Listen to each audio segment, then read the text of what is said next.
საღამო მშვიდობის. იმედის გმირებში პირველად ერთდროულად 22 ადამიანის გმირობაზე მოგიყვებით.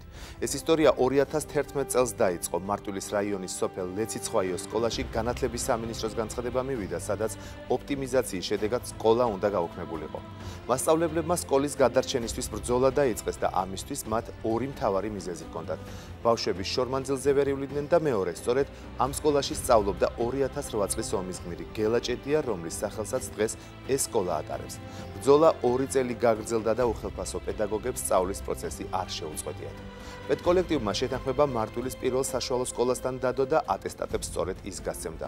მარტვილის სკოლის დირექტორი ამბობს, რომ ლეციცხვაიელმა მოსწავლეებმა გამოსტაზე იმ სასწავლო წელს ყველაზე მაღალი შედეგები აჩვენეს. მოკლედ, ერთად ნახოთ მარტვილის რაიონის სოფელ ლეციცხვაიოს სკოლის 22 მასწავლებლის ერთი ისტორია იმედის გმირებში.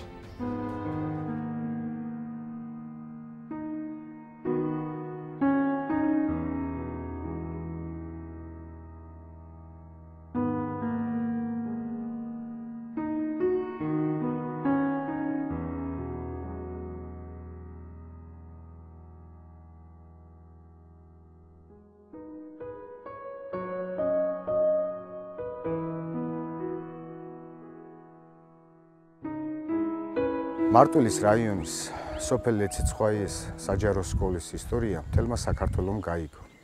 2011 წლის ივლისში ჩვენ და მოულოდნელად მოვიდა სკოლის გაუქმების ბრძანება. მაგრამ სკოლაში ყოფმა 22 მასწავლებელმა დავიწყეთ ბრძოლა გადარჩენისათვის. არა მარტო ჩვენი, არამედ ჩვენი მოსწავლეების, ჩვენი შვილების სოფლისათვის. ამ ხნის განმავლობაში განვიცადეთ ძალიან დიდი ზეწოლა, დაბარებები, მუქარები, მაგრამ დღეს გვიხარია, რომ სკოლა აღდგენილია და 22 მასწავლებელი ამ სკოლაში იურიდიულად უკვე ფუნქციონირებს და თავის სპეციალობით განაგრძობს მუშაობას. შეიცვალა რა კუთხის დაჯექი დავით თეონა, ხო აი ელდა თუნდაც თქვენ ყველაფერი შეიძინა მან, ხო?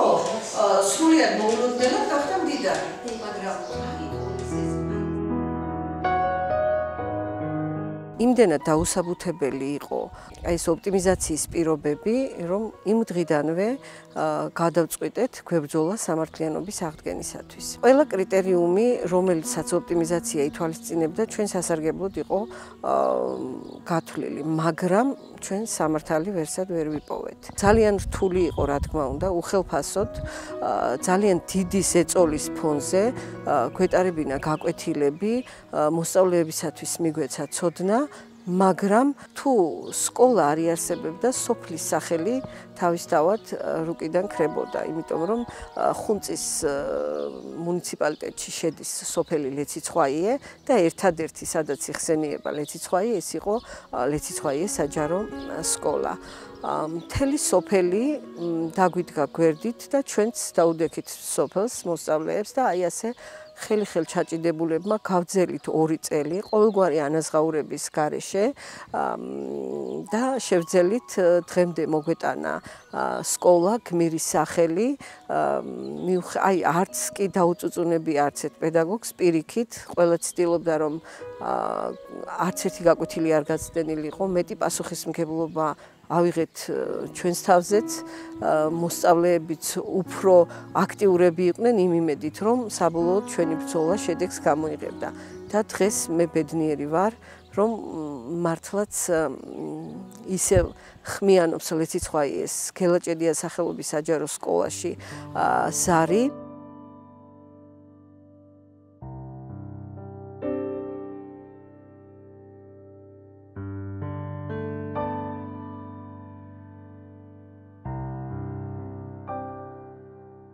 დიდი ძალისხმევა და დიდი ხნის ბრძოლა დაგვჭირდა იმისათვის, რომ ჩვენ ეს სკოლა შეგვენარჩუნებინა და ამასთან ერთად სამართლიანობაც ამდგარიყო. მე პირადად 2 წელი ხონის რაიონიდან ვიარე ამ სკოლაში უხელფასოდ, რათა ჩემი წვლილი შემეტანა აი ამ სკოლის არსებობისათვის და მისი ღირსების დასაცავად. არ ვერიდებოდი არც თოლს, ყინვას, არანაირ ცუდ ამის და პასუხისმგებლობას ვგრძნობდი ჩემი მოსწავლეების და ჩემი სკოლის წინაშე. რაც ყველაზე მთავარია ამასთან ერთად ბავშვებმა ზიარეს ამ სკოლაში, მიუხედავად ყინვისა, თოვლისა და ცუდი ამიდებისა და ჩვენ ვგრძნობდით მშობლებისგანაც დიდ მხარდაჭერას და თანადგომას.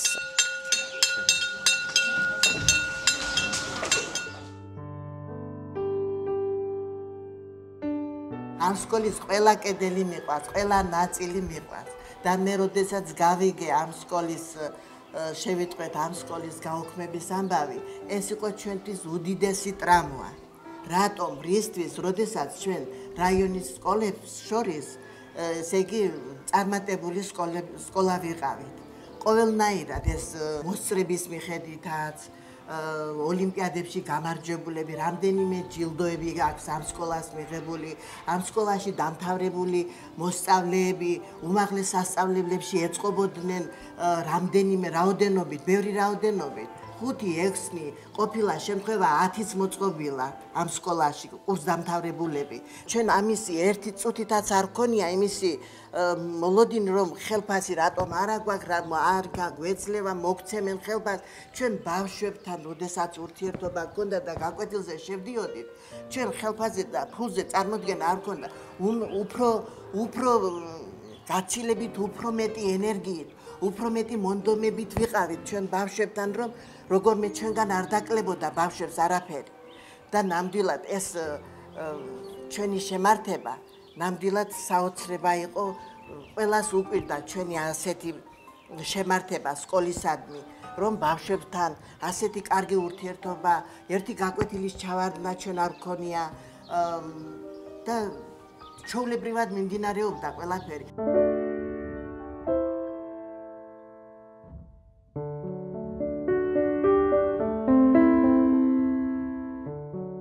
მიუხედავად იმისა, რომ 2 წლის განმავლობაში პედაგოგებს არ ჰქონდათ დაფინანსება, ესე იგი არ ეძლეოდათ ხელფასი. არ იყო არავითარი დახმარება სახელმწიფოს მხრიდან, რადგან იურიდიულად არ ფუნქციონირებდა სკოლა. გათბობის საკითხები იყო თუ დანარჩენი სხვა პრობლემები მოსაგვარებელი.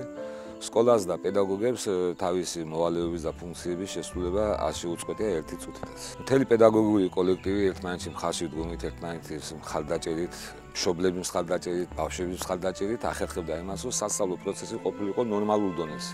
უამრავი პრობლემა იყო მოსაგვარებელი და ყველაზე ძირითადი პრობლემა პრინციპში ზამთარში იყო, რომ გათბობის საკითხის მოგვარება. როგორც მოგეხსენება, ჩვენ შეშიფრებით, ხუმელი გვაქვს და ამისთვის შეშაა საჭირო.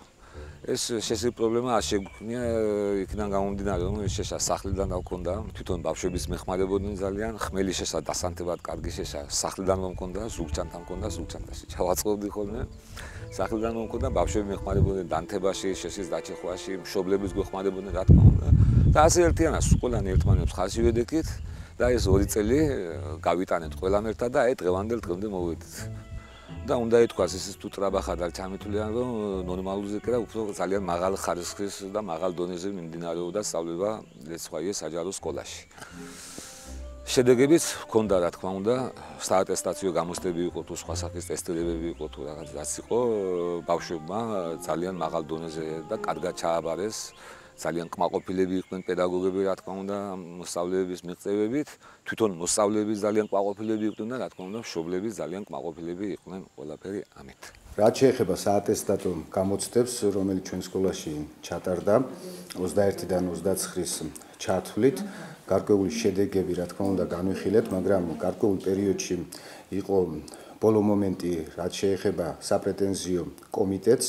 ქალბატონო ნაზი, შემოსული არის თუ არა რომელიმე მოსწავლისაგან პრეტენზია ქულებთან დაკავშირებით, აკმაყოფილებთ თუ არა ის, რაც თავის ნამუშევრიდან მათ დაიმსახურა. საპრეტენზიო განცხადებების ვადები ამოიწურა. საპრეტენზიო განცხადებები არ შემოსულა, თითოეულმა მოსწავლემ ნახა თავისი ნაშრომი, ყველა კმაყოფილი დარჩა. ამით ლეციცხვაიეს საჯარო სკოლამ საატესტატო გამოცდები წარმატებით გაიარა. ლეციცხვაიეს საჯარო სკოლის ისტორია, რაზედაც ჩვენ ახლა საუბარი გვიწევს დღეს, მთელ რაიონში გახდა ცნობილი და მთელ საქართველოში მასწავლებლების და სოფლის გმირული საქციელით. ამ სკოლას საკმაოდ დიდი ხნის ისტორია აქვს და საკმაოდ წარმატებული სკოლა იყო ყოველთვის. მისი ბავშვები გამოირჩეოდნენ როგორც სწავლით, ასევე მხატვრულ თვითშემოქმედებაში, ყოველთვის წარმატებული სკოლა იყო. რაც მოხდა ამ სკოლაში, ესეც მათი გმირობის და ვაჟკაცობის მაჩვენებელია. ჩვენ როგორც შეგვეძლო დახმარებას უწევდით ამ სკოლას, ყველანაირად რაც ჩვენზე იყო დამოკიდებული, კერძოდ თორსა თქვათ გამოცდები იყო ექსტერნად ჩასაბარებელი, საატესტატო გამოცდები ჩვენ სკოლაში ჩააბარეს ამ ბავშვებმა და მინდა აღვნიშნო, რომ მათ თავიანთი სახელი ამ გამოცდას კიდევ ერთხელ დაადასტურეს თავიანთი წარმატება, როგორც სწავლაში, ასევე ყოფაქცევი და ყველაფრით. გამოირჩეოდნენ ეს ბავშვები, საკმაოდ მაღალი ქულები მიიღეს, როგორც ექსტერნის გამოცდებით, ასევე საატესტატო გამოცდებით. შემიძლია ვთქვა, რომ ამ ბავშვებს იმით, რომ შეიძლება ვიღაცას ეჭვი გაუჩნდეს, რომ რადგან ხელფასს არ იღებდნენ მასწავლებლები და რაღაცა, რომ მათ არ უმუშავია სკოლაში, შემიძლია გითხრათ, რომ ძალიან მაღალი დონით ჩააბარეს, როგორც საატესტატო გამოცდები, ასევე ექსტერნის გამოცდები.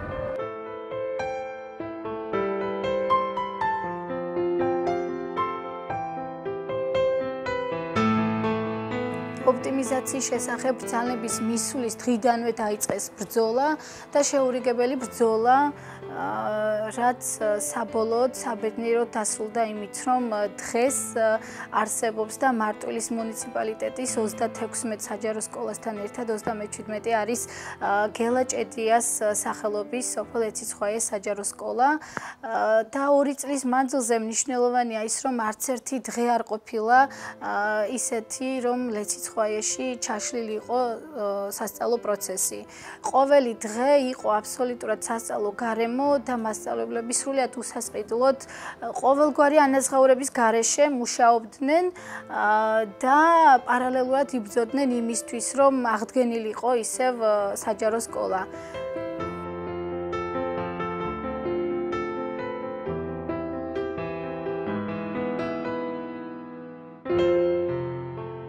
ჩვენ 2 წლის განმავლობაში ძალიან დიდი ბრძოლა მოგვიხდა ამ სკოლის გადასარჩენად. ბევრი წამება ვნახეთ, მშობლებმაც, ბავშვებმაც, მასწავლებლებმაც. ძალიან ბევრი ვიბრძოლეთ ჩვენი ბავშვების გადასარჩენად. ჩვენ არსად არ წავედით, ხელი-ხელ ჩაკიდებული ვიყავით ერთმანეთს, მშობლებიც, ბავშვებიც და მასწავლებლებიც და ჩვენი სკოლის გადასარჩენად ვიბრძოლეთ. ჩვენ ვიბრძოლეთ ჩვენი გმირის, რომელიც ჩემი მოწაფე იყო, პირველად რომ გადმოვედი 85-ში ამ სკოლაში, გელაჭედია პირველ კლასში დამხვდა. მე არასდროს არ დამავიწყდება მისი ლამაზი შავტუხა ბიჭი, რომელიც ბრიალა თვალებით შემოგცქეროდა და რაღაცას ელოდა შენგან. მე ვიცოდი, რომ ის მართლა ნამდვილად დაბადებით გმირი იყო. ამიტომ ჩვენ უფლება არ ქონდა, რომ ისე უბრალოდ დაგვეთმო ეს სკოლა.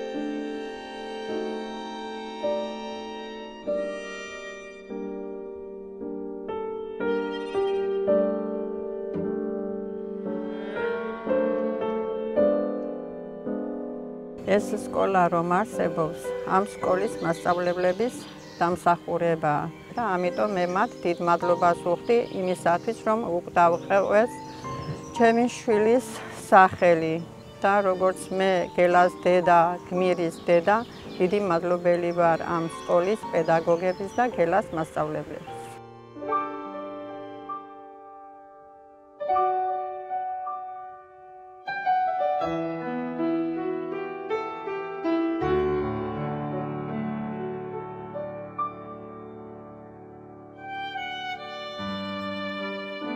მე როგორც ლეციცხვაიეს საჯარო სკოლის დირექტორი უღრმეს მადლობას მოუხდი თვითონ სოფელ ლეციცხვაიეს მაცხოვრებლებს, მშობლებს, მოსწავლეებს, ყველა იმ კეთილ ადამიანებს, რომლებმაც დიდი ჯაფა გასციეს იმისათვის, რომ ეს სკოლა დღეს იურიდიულად არსებობდეს.